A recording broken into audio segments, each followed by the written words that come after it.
राजगढ़ वासियों इस वीडियो को पूरा देखिएगा, क्योंकि कुंडालिया चलता कैसे है, मशीनरी क्या क्या लगती है और क्या क्या चीज़ें टेक्निकली इस डैम के लिए उपयोग में लाई जाती है, वो सारी चीज़ें हम इस स्पेशल रिपोर्ट में जानेंगे। टेक्निकली अंदर जाके हम समझ लेते हैं कि क्या क्या मशीनरी काम करती है डैम में। इसमें अपने को इलेक्ट्रिकल सिस्टम में क्या वोल्टेज है, करंट है, वो सारा इस पर डिस्प्ले होता है। गेट की पोजीशन क्या है ये इंडिकेट करता है। नमस्कार, मेरा नाम कृष्णपाल राठौर है और इस वक्त मैं कुंडालिया डैम पर खड़ा हूँ। राजगढ़ की वो सौगात जो प्रधानमंत्री नरेंद्र मोदी ने राजगढ़ को दी थी। किसान को खुशहाल करने के लिए प्रधानमंत्री मोदी ने 3,500 करोड़ रुपए की लागत से बना ये डैम बनाया था।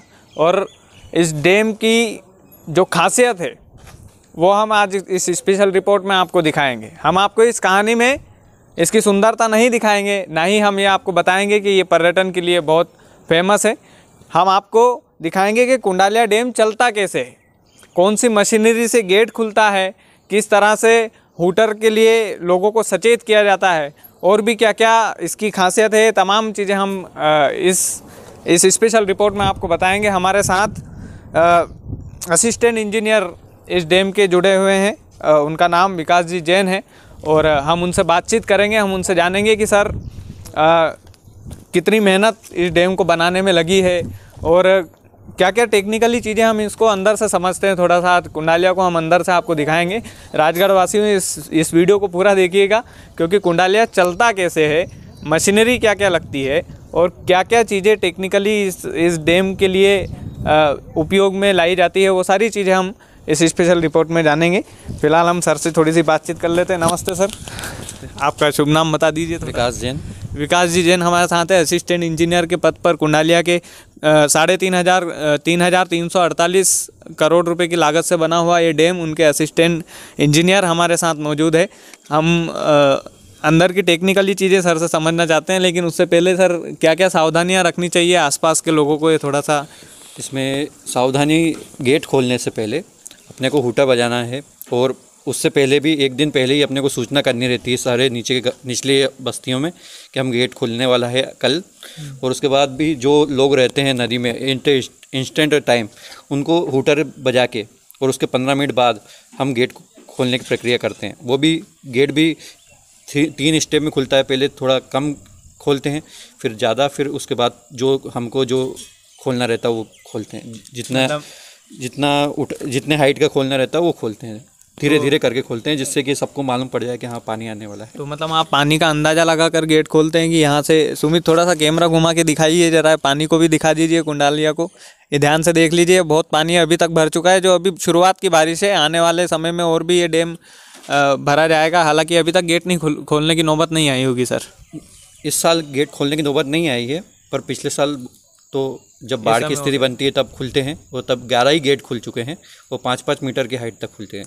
मतलब आगे से आदेश आता है आपको गेट खोलने के लिए, या फिर आप अंदाज़ा लगा के खोलते हैं, ऐसा क्या रहता है? नहीं, आगे से आदेश नहीं आता है, पर बाढ़ की स्थिति रहती है तब हम लोग पहले सूचित कर देते हैं कि अभी बारिश होने वाली है, हाई फ्लड का टाइम है, तो उसमें गेट को खोला जाता है। तो उसमें किसी को सूचना नहीं की जाती, बस एट इंस्टेंट टाइम पे अब हूटर बजाया जाता है और गेट खोलने की प्रक्रिया की जाती है। जितना इनफ्लो रहता है उसके हिसाब से पानी निकाला जाता है। हूटर बजने के सर कितनी देर बाद आप गेट को खोलना शुरू कर देते हैं? लगभग 15 मिनट कम मिनिमम। अगर ज़्यादा हाई फ्लड रहता है तो 15 मिनट तो फिर भी रुका जाता है, कभी कभी आधा घंटा भी रुका जाता है। आधा घंटे के बाद ही प्रक्रिया शुरू की जाती है। चलिए सर, लेवल बढ़ डैम का लेवल बढ़ता है तो उसके हिसाब से खोला जाता है। जितनी तेज़ी से बढ़ता है उतने ही ज़्यादा गेट खोले जाते हैं, उतनी हाइट के खोले जाते हैं। चलिए सर से थोड़ा टेक्निकली अंदर जाके हम समझ लेते हैं कि क्या क्या मशीनरी काम करती है डैम में। ये चीज़ें बहुत काम की है, शायद आपने कभी देखा नहीं होगा कि जो यहाँ पे लोग घूमने आते हैं राजगढ़ के, तो क्या क्या मशीनरी होती है, क्या कौन कौन से बटन होते हैं, थोड़ा सा सर से समझ लेते हैं। हम कुंडालिया डैम में 11 गेट है, 11 ही हाइड्रोलिकली ऑपरेटेड है गेट है। जब बाढ़ की स्थिति बनती है तो इन गेटों को खोला जाता है। इसमें पूरा ही हाइड्रोलिकली और एक इलेक्ट्रॉनिकली पूरा सिस्टम है, जिसमें पूरा इलेक्ट्रॉनिक्स से है। हम यहाँ से कमांड देते हैं, सारे बटन हैं, खोल, ओपन, क्लोज और स्टॉप का, वो हम सब आपको बताते हैं। जी बिल्कुल। ये पूरा इसका मशीन है, जहाँ से मशीन को दिखाइए। इसमें मोटर लगी हुई है, वो सारे वॉल्स हैं, इन वॉल के थ्रू, पाइपलाइन के थ्रू सारा ऑयल फ्लो होता है। ये जो पाइपलाइन लगी हुई है इनके थ्रू ऑयल थ्रू होता है और वही अपने गेटों को उठाता है, जो पिस्टन सिलेंडर अरेंजमेंट है जी। थोड़ा सा और अंदर हम आके आपको दिखाने की कोशिश करते हैं।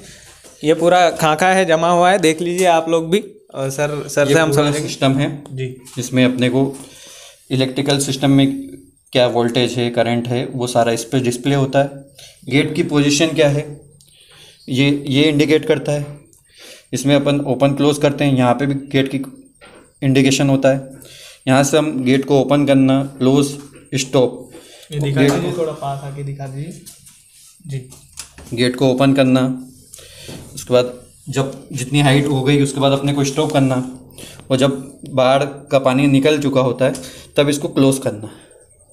ये सारे इसमें 3 फंक्शन है। इन 3 फंक्शन में भी सारी चीज़ें अलग अलग तरीके से कंट्रोल होती है। यहाँ पे हमारी 2 मोटर से है पावर पैक की। 2 मोटर में हमको किससे ऑपरेट करना है, 1 and 2 वो है। ये वाला सिस्टम रिमोट कंट्रोल भी है। इसके 11 गेटों को एक जगह से, एक मेन कंट्रोल रूम से भी ऑपरेट कर सकते हैं। अच्छा, मतलब ये एक गेट का आप सीन बता रहे हैं, ऐसा 11 गेटों में बना 11 गेटों में ही बना हुआ है। ये एक गेट का मैं बता रहा हूँ, और इन 11 गेटों को भी एक जगह से ऑपरेट करने के लिए भी एक रूम बना हुआ है। अच्छा, जो हमको यहाँ डैम में नहीं आएंगे, और एक कंट्रोल रूम है डैम के बाहर ही, जो मेन बिल्डिंग है उसके मेन जो स्ट्रक्चर है इसके बाहर ही वहाँ पे लगा हुआ है। ये तस्वीरों में देख लीजिए, वो बिल्डिंग हम तस्वीरों में दिखा देंगे आपको। हाँ, यही तो अभी गेट क्लोज है तो उसका इंडिकेशन आ रहा है।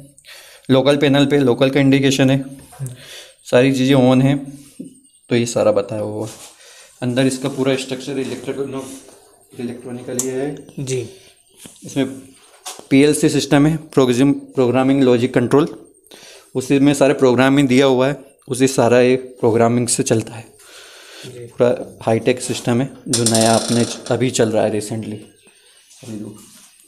तो सर इसमें मतलब कुछ ऐसा कभी संभावना नहीं रहती कि कुछ गड़बड़ी हो जाए चाहते हुए भी? मतलब इसका मेंटेनेंस होता है प्रॉपर, प्री मानसून में मेंटेनेंस होता है, और सारे टेक्निकल लोग रहते हैं, उसके हिसाब से सारा ऑपरेट होता है। यहाँ पे हमारे पास इलेक्ट्रिशियन भी है, सारे ऑपरेट करने वाले भी है।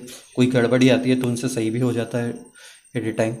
फिर भी हम प्री मानसून में इसका पूरा करके ध्यान रख के और इसको करते हैं, पहले ही से चेक कर लेते हैं।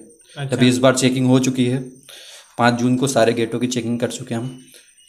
तो अभी आपको क्या लगता है सर, कब तक मानसून आ जाना चाहिए वैसे यहाँ पे? मानसून तो बस आ ही गया है जी, 1-2 दिन में बारिश शुरू हो जाएगी, पर फिर भी अभी हमारा लेवल काफ़ी कम है। तो अभी ज़्यादा बारिश नहीं होती है तो इतने जल्दी उठाने का इसको नहीं रहेगा।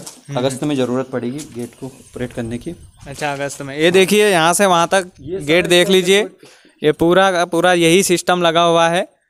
लगभग कितने गेट है सर, कितने बताया? 11 गेट है। 11 गेट हैं इस डैम में, और 3,500 करोड़ की लागत से बना हुआ है। हम थोड़ा सा और भी समझ लेते हैं इसको। ये जो जी पावर पैक रूम था, इसमें से जो ऑयल जाता है वो पूरा ये सिस्टम मैकेनिकल सिस्टम है। ये सिलेंडर है, नीचे पिस्टन है, इसी में oil up and down pressure से डाउन होता है, उसी से गेट